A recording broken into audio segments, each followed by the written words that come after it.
దేవుని పరిశుద్ధ నామమునకు మహిమ కలుగును గాక. ప్రభువైన యేసుక్రీస్తు నామం పేరిట మీ అందరికీ నా హృదయపూర్వకమైన వందనాలు. మరి 35-40 సెల్సియస్ ఉష్ణోగ్రతకే మనమందరం తట్టుకోలేకపోతున్నాం ఈ ఎండలకి. మరి ఈ ఎండలను చూస్తున్నప్పుడు నాకు ఒక విషయం గుర్తొచ్చింది. యేసయ్య చెప్పారు, ఎవరైనా రక్షణ లేకుండా పాపాలు కడగపడకుండా చనిపోతే అగ్ని ఆరని పురుగు చావని స్థలానికి వెళ్తారని యేసయ్య చెప్పారు.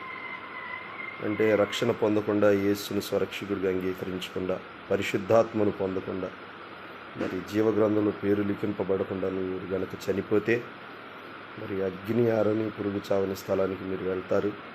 నేడు అని దినం ఉండగానే యేసుక్రీస్తు నీ పాపముల కొరకే చనిపోయాడని, సమాధి చేయబడని, తిరిగి లేచాడని నమ్మిన ఎడల మీకు రక్షణ ఉచితము కనుక ఇటు గొప్ప రక్షణను మీరు పొంది దేవుని రాజ్యానికి వారసులు కావాలని ప్రేమతో మీకు తెలియజేస్తున్నాం. దేవుడు మిమ్మల్ని, మీ కుటుంబాలను దీవించునుగాక.